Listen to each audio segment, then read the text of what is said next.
Hey everybody, welcome back. This is Carwash Network Live. I'm Matt DeWolf. And I'm Christina Jensen, and joining us now is Frank Yonker with Qual Chem. Frank, thank you so much for joining us. Thank you. So my first question, what is new with chemistry and soap right now? A lot of efforts being put into trying to clean without the aggressive cleaners more into the green. Unfortunately, not a lot of that's necessarily focused directly at car wash. So you got to really kind of keep your eye on what other industries are doing. And a lot of the other industries are being regulated a little bit differently. So those changes are kind of happening in front of the car wash market. So you just got to kind of keep your eye on those things and see what things you can bring over. And it could be either from cosmetics to some of the retail space stuff. So what are you seeing? What do you think that is driving that desire for that environmental focus? Still that that green movement kind of continues. I mean, there's certain states that certainly push that, whether it be California, New York, Illinois, pushing sort of the lowering the VOCs, and there's a general just kind of worker safety kind of push to kind of try to clean at a more neutral type pH environment.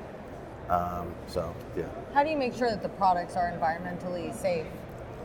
The manufacturers do a pretty good job of, testing out all their own products, and then they'll kind of give you a portfolio of, what meets what type of environmental, whether it be low VOC or the biodegradability factors. I mean, they do a lot of that stuff on their own, and you kind of try to use those as the guidelines. And there's companies out there. I mean, like DFE has a whole list. The companies go in and put in all the products that meet that criteria, and you can just go in and see what you can use. So are you all seeing anything change in terms of how you're needing to adjust your chemical applications for the different tunnels? I mean, are there any changes that you've seen in what people are building right now? Longer tunnels, shorter tunnels?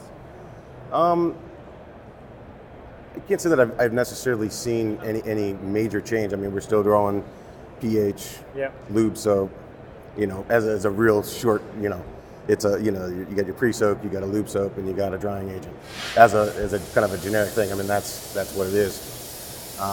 The rest of it is, giving the customers what they want. The big foam shows, and then the wax process is in the back.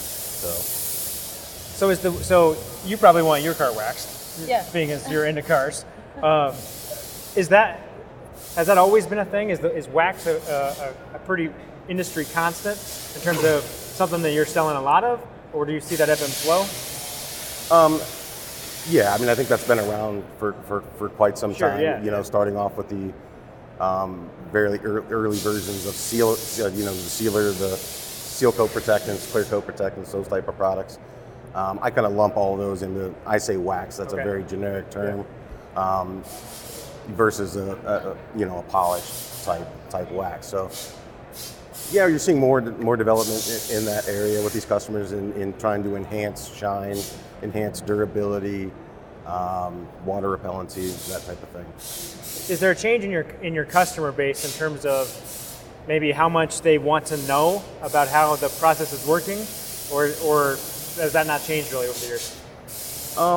I think so. There are definitely some operators that want to know as much as we can teach them, and I know from my perspective, we're very happy to educate customers on how we do things and why we do things, and that way.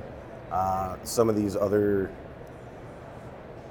there are some other ways of doing, with the consolidation efforts and all that, if you can get down to, sort of the manager level, you can start to explain those things, but that's not always their biggest concern. You set it up and they wash cars. Yeah, just make sure it works, right? Yeah. And I suppose if you're talking to, a private investor versus the manager, the private investor doesn't care. Right. They don't care how it works, just that it does work at the end of the day, right? Right.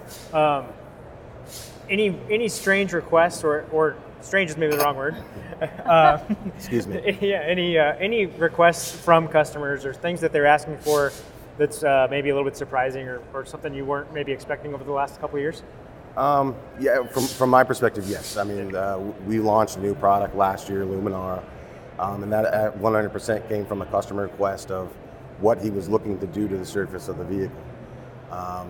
He really wanted to offer his customers something that they couldn't get somewhere else, and really wanted that hard or wanted that hand wax feel that he could do online.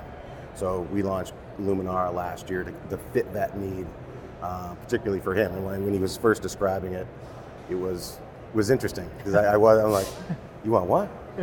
So, but no, I mean, and going back to the innovation side of this whole talk, that's usually what ends up driving a lot of this is someone asks, and we encourage all of our customers, hey, what do you think? What do you want to see? And what attributes and where you want to go? Because I mean, that ultimately, we can create a whole bunch of different things, but if nobody sees a use for it, Yep. it's got nowhere to go. So it's better to listen to see what people want and give them what they want. Do you think that's how Qual Chem maybe is doing stuff differently than other companies? It's hard for me to speak about other companies. Sure.